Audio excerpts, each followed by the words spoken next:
खुलुमबाय लोगोफोर, गोजोन फुंबिलि बयनिसिमबो। नोंथांमोनखौ गोदान भिडिअ'आव आरो फिन खेबसेबाव बयखौबो बरायनाय बावहरबाय। आं दिनै नोंथांमोननि सिगाङाव 9 दिसेम्बर 2023 मायथाइनिफ्राय 15 दिसेम्बर 2023 मायथाइसिम सप्तायारि राशिफलनि सायाव भिडिअ' लानानै फैदों। आसा खालामो नोंथांमोना भिडिअ'खौ नायना मोजां मोनगोन। गिबियावनो दङ मेष राशि। मेष राशिनि थागिबिफोरनि थाखाय बे सप्ताया जिउआव गोदान खाबु लाबोगासिनो दं। बे सप्तायाव नोंथाङा न'आव आरो बायजोआव खुरमा बाहागिफोर आरो मोजां हास्थायग्राफोरनि मदद मोनगोन। नोंथांनि गासैबो खामानिया थि समावनो फोजोबनाय जागोन आरो बेराम दुखु मोननाय जिंगाफोरखौ बोखारनाय जागोन। जुदि नोंथाङा साख्रि गैजायैब्ला नोंथाङा लुबैनाय साख्रि एबा साख्रि मोनगोन। फालांगियारिफोरा गावसोरनि खामानिखौ फेहेरनो हायो, जाय जायखिजाया गोदान खामानियाव आखाय होनो नाजायो। सप्तानि नैथि खावसेयाव नोंथाङा आसा खालामनायनिख्रुइ बांसिन मुलाम्फा मोनगोन। हाथायाव नोंथांनि मान-सन्माना बांगोन। साख्रि मावनाय सुबुंफोरनि मावख'गिरिफोरा गावसोरनि खामानिजों गोजोनगोन। सप्तानि गेजेराव नोंथाङा बबेबा मोनसे थि सुबुंनिफ्राय बान्था एबा अनथोब मोननो हागोन। बे समाव सासे अनजालुनि न'आव फैनानै खुसिनि आबहावा थागोन। नोंथाङा गोथार हाबाफोराव बाहागो लानो खाबु मोनगोन। सप्तानि नैथि खावसेयाव गोलाव एबा गुसुं जानथायनि दावबायनायनि खाबु थागोन। दावबायनाया रंजाथाव आरो रंजाथाव फोरमान जागोन। जुदि नोंथाङा हाबा जायाखैब्ला बे सप्तायाव नोंथाङा मोनसे सोमोन्दोआव फैनो हागोन। जुदि नोंथाङा फिसा-फिसौ जेंनाफोरखौ नेवसियो, अब्ला बे सप्ताया नोंथांनि सावस्रिनि थाखाय सरासनस्रा जागोन। मोजां मोनलायनायनि सोमोन्दोआ गोख्रोंसिन जागोन। मोजां टिउनिंआ मोजां लोगोरिजों थागोन। नखराव बिदा-फंबायजों अननाय आरो गोरोबलायनायबो थागोन। हाबा जानाय जिउआव फिसाय आरो बिसिनि गेजेराव अननाय आरो फोथायनाय थागोन। वृषभ राशि। वृषभ राशिनि थाखाय बे सप्ताया मुखुब एबा बांसिन मुखुब जानो थांगासिनो दं। बे सप्तायाव नोंथाङा फिसासिन खामानिनि थाखायबो बांसिन खारनांनो हागौ एबा गोब्राब खामानि मावनांनो हागौ। गोनांथिनि समाव गावनि आंगोफोरनिफ्राय मदद मोननो हायैनि थाखाय नोंथांनि गोसोआ एसे दुखु मोननो हागौ। सप्तानि जागायजेन्नायाव बोथोरारि एबा जायखिजाया गोजाम बेराम नुजानायनि जाहोनाव नोंथाङा देहायारि एबा गोसोआरि जेंनाफोरजों मोगा-मोगि जानांनो हागौ।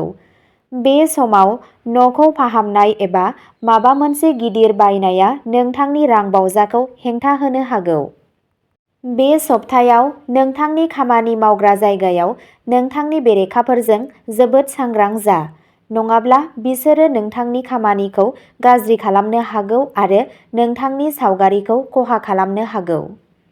नखरनि खुरमा बाहागिफोरजों गोरोन्थि बुजिलायनाय सोमजिनो हागौ, जायनि जाहोनाव गावसोरनि आंगोफोरजों जानथाया बांगोन।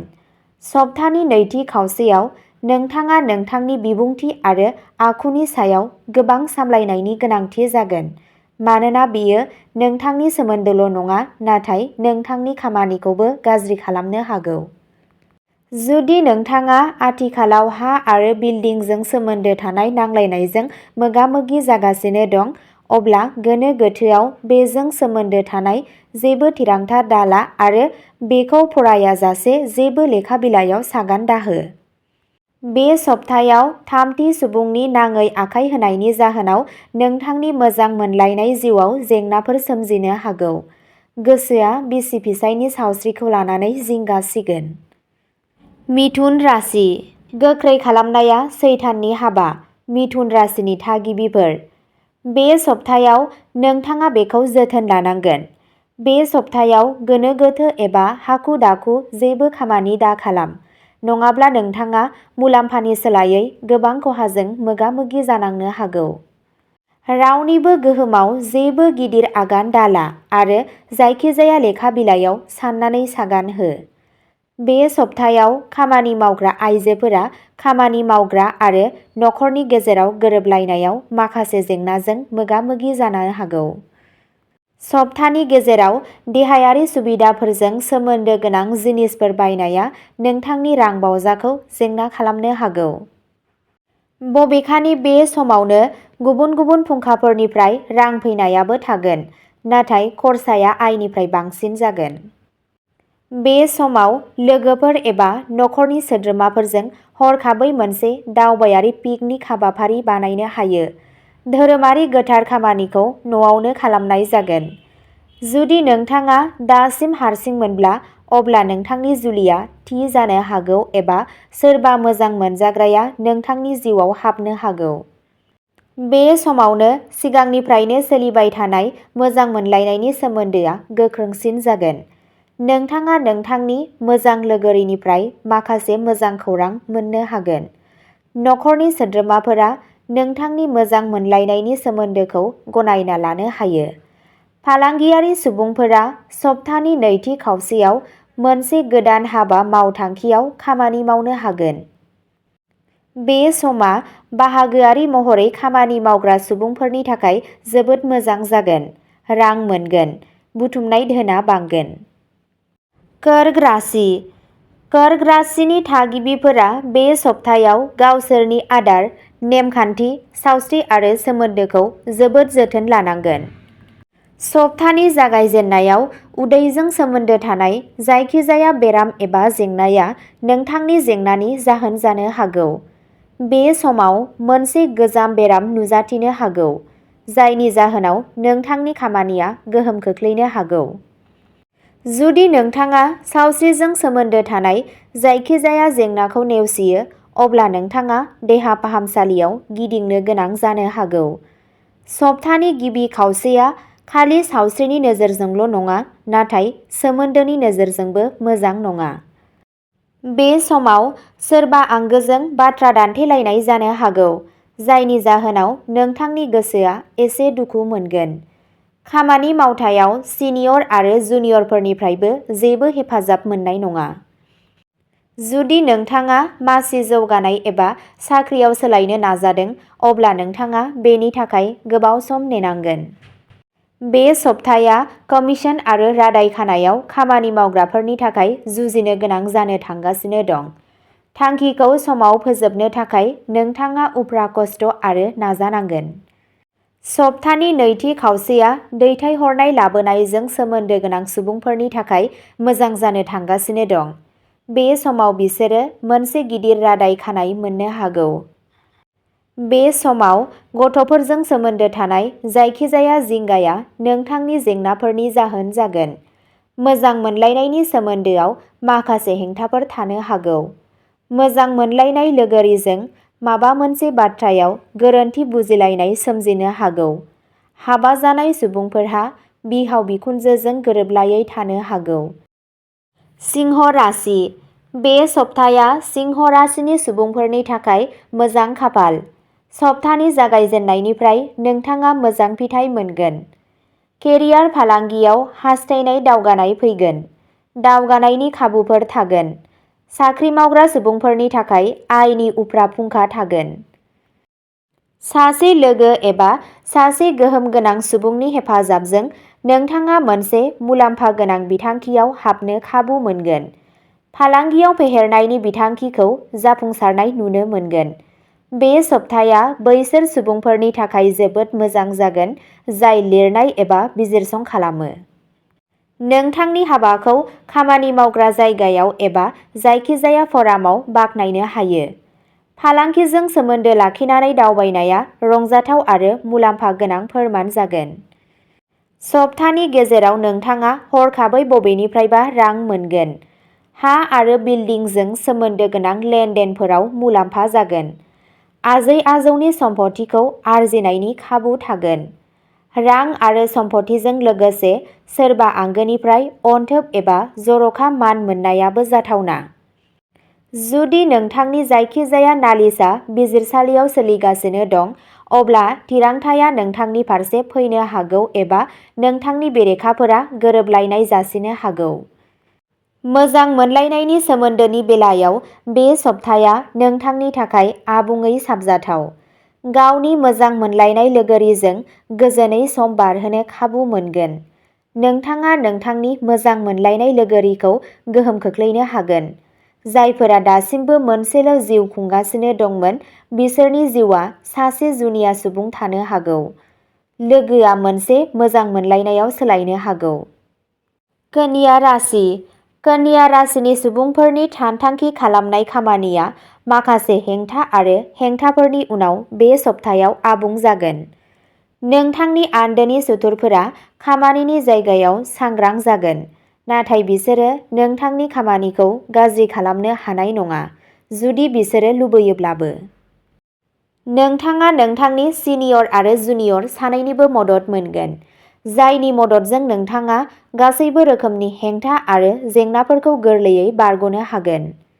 जुदि नोंथाङा बबेबा मावथांखियाव खामानि मावगासिनो दं, अब्ला बेखौ आबुं जानायनि सिगां सुबुंफोरनि सिगाङाव बाख्नायनायनिफ्राय गोजानाव था। जुदि नोंथाङा नोंथांनि साख्रि एबा फालांगिखौ सोलायनो सानथांखि लादों, अब्ला नोंथाङा बे बिथिङाव मोनसे जोबोद साननो गोनां थिरांथा लानांगोन। हाखु-दाखु एबा गोनो-गोथो थासारियाव केरियार फालांगिजों सोमोन्दो थानाय जेबो आगान दाला। सप्तानि नैथि खावसेयाव बांसिन रां बाहायनायनि जाथावना दं। बे समाव नाङा-फाङा मुवाफोराव रां बाहायनायनि थाखाय नोंथांनि गोसोआ दुखु मोनगोन। सोमोन्दोनि बेलायाव सप्तानि गिबि खावसेया एसे गाज्रि जानो थांगासिनो दं। बे समाव नोंथाङा बबेबा मोनसे थि सुबुंनि बागै नोंथांनि नखरनि सोद्रोमाफोरजों नांलाय-खमलाय जानो हागौ। बियो नखरारि एबा मोजां मोनलायनायजों सोमोन्दो गोनां फारागथिफोरखौ जायखिजाया थासारियाव फारागथियाव सोलायनो दाहो आरो नोंथांनि मोजां हास्थायग्राफोरनि सुबुरुनखौ नेवसिनाङा। सप्तानि नैथि खावसेयाव नोंथाङा जायखिजाया धोरोमारि एबा गोथार हाबाफारियाव बाहागो लानो खाबु मोनगोन। जिउनि गोब्राब समाव नोंथांनि जिउ लोगोरिया नोंथांनि मददगिरि जागोन। तुला राशि। तुला राशिनि थागिबिफोरनि थाखाय बे सप्ताया गासैबो रोखोमनि जिंगानिफ्राय उदां जागोन। जेब्ला बबेबा मोनसे थि सुबुंनि हेफाजाबजों मोनसे गिदिर जेंनाया सुस्रांजायो, अब्ला नोंथाङा गोजोननाय मोनगोन। आनजाद बादायलायनायनि थाखाय थियारि जाबाय थानाय फरायसाफोरा मोजां खौरां मोनगोन। गोजौ सोलोंथायाव हेंथाफोरखौ बोखारनाय जागोन। बे सप्तायाव फालांगियारि सुबुंफोरा फालांगियाव सानस्लाबै मुलाम्फा मोनगोन। नोंथाङा हाथायाव जौगानायनि आबुं मुलाम्फा लानो हागोन। बे समाव फालांगिजों सोमोन्दो थानाय मोनसे गिदिर बाथ्रा जानो हागौ। हरखाब रां थाबथानायनि खाबु थागोन।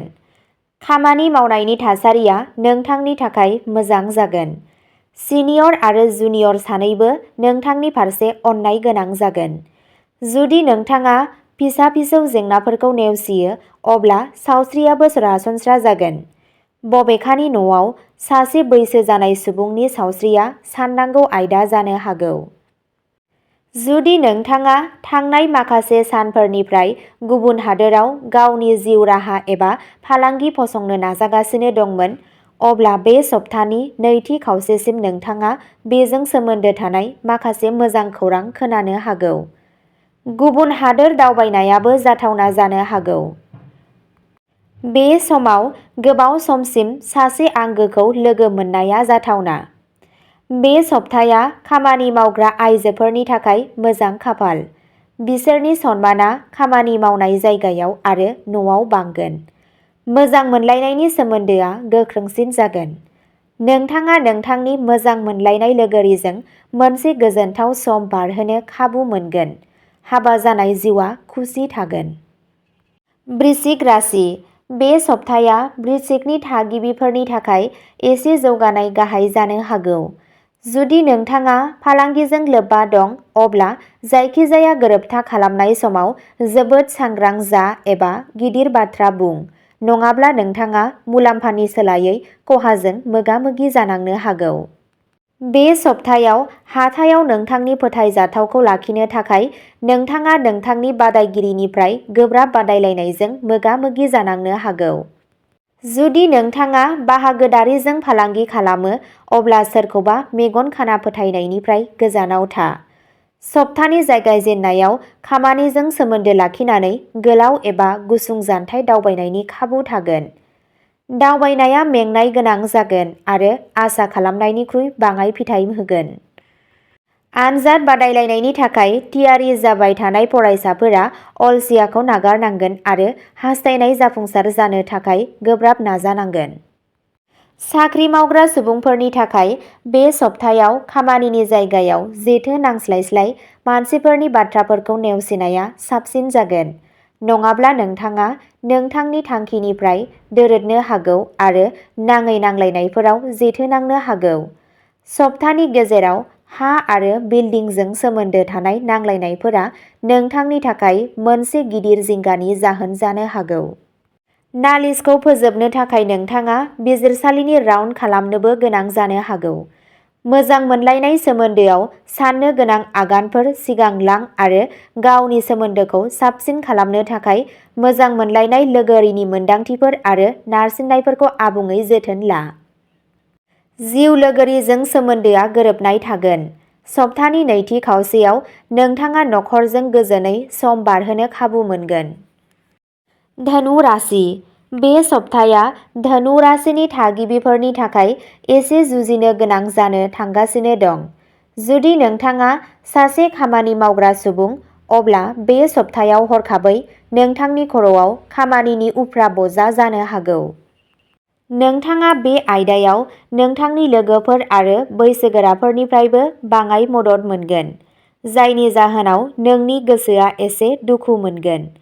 सप्तानि जागायजेन्नायाव नखरजों सोमोन्दो थानाय जायखिजाया जिंगा एबा बेजों सोमोन्दो गोनां जायखिजाया गिदिर खर्साया नोंथांनि जिंगानि जाहोन जागोन। गासैबो रोखोमनि जिंगा आरो जेंनानिफ्राय बारग'नो थाखाय नोंथाङा रां, गोहो आरो समखौ सामलायनांगोन। जुदि नोंथाङा साख्रि गैजायैब्ला, नोंथाङा लुबैनाय साख्रि एबा खामानिनि थाखाय एसे गोबाव नेनांगोन। फालांगियारि सुबुंफोरा गावसोरनि लेखा बिलाइजों सोमोन्दो गोनां खामानिखौ फोजोबनांगौ, नङाब्ला बिसोरो नाङै जेंनाफोरजों मोगा-मोगि जानांनो हागौ। जुदि नोंथाङा हा एबा बिल्डिं बायनो सानथांखि लादों, अब्ला लेखा बिलाइ आरो बेजों सोमोन्दो थानाय गासैखौबो मिथिनायनि उनावसो बे बिथिङाव थिरांथा ला।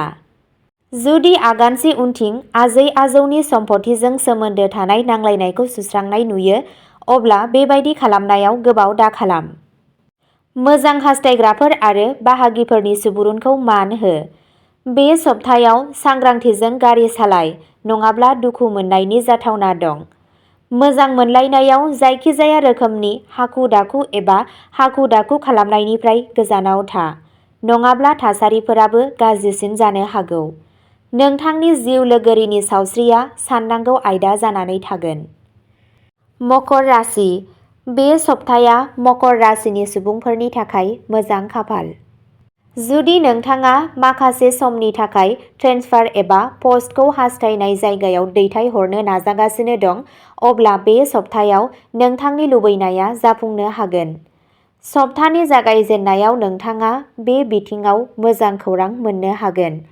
सिनियर आरो जुनियरफ्रा खामानि मावथायाव नोंथांनि फारसे आबुङै अननाय गोनां जागोन आरो नोंथाङा नोंथांनि थांखिखौ समनि सिगांनो साबसिनै फोजोबनो हागोन। बे सप्ताया राजखान्थिजों सोमोन्दो थानाय सुबुंफोरनि थाखाय जर'खा मोनफुंनायफोर होनो हागौ। नोंथांनि हाथरखिफोरा बे सप्तायाव जौगागोन। नोंथांनि रेंक आरो गोजौथिया बांगोन। सरासनस्रा सुबुंफोरनि गेजेराव नोंथांनि अनसायनाया बांगोन। सुबुंफोरा नोंथांनि मावनाय एबा थिरांथाखौ मान होगोन।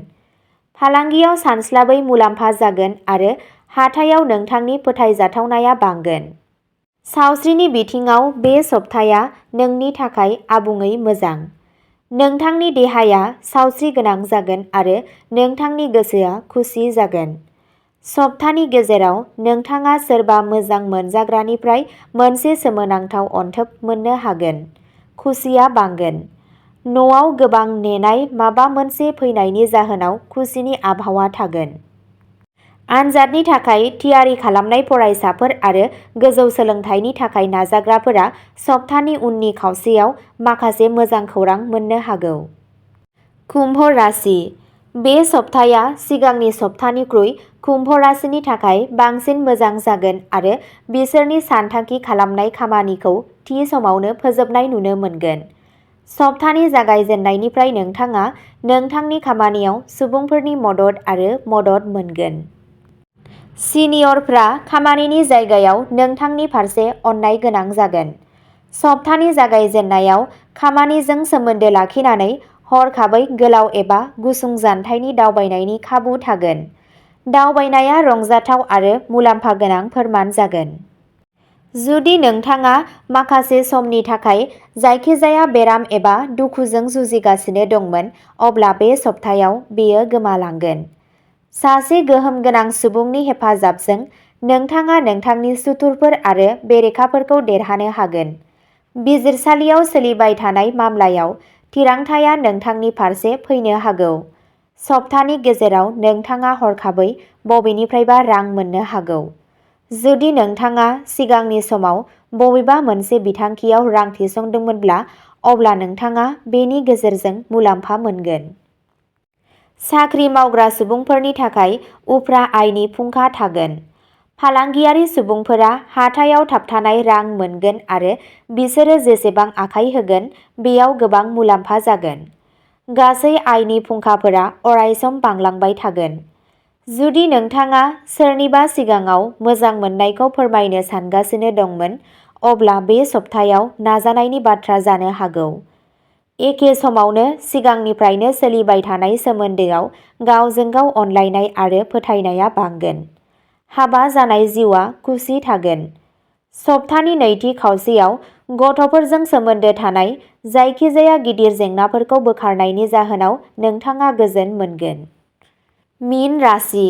मीन राशिनि सुबुंफोरनि थाखाय बे सप्ताया खुसि, सुबिदा आरो मोजां खाफालनि बांनाय फोरमान जागोन। सप्तानि जागायजेन्नायाव साख्रि मावग्रा सुबुंफोरा माखासे मोजां खौरां मोनगोन। मोनसे बिथांखियाव थाबथानाय राङा हरखाबै ओंखारगोन। उफ्रा आयनि गोदान फुंखा थागोन। खामानि मावग्रा आइजोफोरा बे सप्तायाव जुनिया मुलाम्फा मोनगोन। फसंथाननि सिङाव बिथांनि गोहोआ बांगोन आरो सुबुंफोरखौ बिथांनि खामानिखौ बाख्नायनाय नुनो मोनगोन। मीन राशिनि सुबुंफोरा गोहो सोरखारनि खाथियाव सौहैगोन आरो बिसोरो गावसोरनि मददजों गावसोरनि थाबथानाय गासैबो खामानिखौ फोजोबनो हागोन। सप्तानि गेजेराव नोंथांनि न'आव गोथार एबा धोरोमारि हाबाफारिफोर जागोन। बे समाव नोंथाङा रां, गोदान सि-जोम, बेसेन गोसा अनथोब बायदि मोनगोन। जुदि नोंथाङा गोबाव समनिफ्रायनो गावनि सिमांनि न'खौ बायनो सानथांखि लागासिनो दं, अब्ला नोंथाङा बे दिगाव गोबां जाफुंसार जानो हागोन।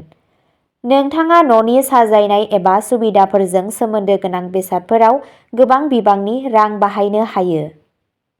हा, बिल्डिं आरो गारिआ खुसि मोन्नायनि खाबु। जुदि नोंथाङा फालांगिजों लोब्बा दं, अब्ला नोंथाङा बे सोमोन्दोआव खालामनाय दावबायनायनिफ्राय गोबां मुलाम्फा जागोन। फालांगि फेहेरनाय सानथांखिफोरखौ फिथाइ गोनां नुनो मोनगोन। नखरजों सोमोन्दो थानाय जायखिजाया गोनां थिरांथा लानाय समाव बैसोगोरा आरो लाइमोन सानैबो मदद आरो मदद मोनगोन। मोजां मोनलायनायनि सोमोन्दोआ गोख्रोंसिन जागोन। फिसाय आरो बिसिनि गेजेरनि सोमोन्दोआ गोरोबनाय जागोन। नोंथाङा गावनि जिउ लोगोरिजों खुसिनि सम बारहोनो खाबु मोनगोन। अब्ला दिनैनि भिडिअ'आ एसेनोसै। नोंथांमोना भिडिअ'खौ नायनानै मोजां मोनदोंब्ला अन्नानै चेनेलखौ लाइक, साबस्क्राइब, कमेन्ट आरो शेयार खालामनानै होलांब्लानो जाबाय। गोजोन्थों।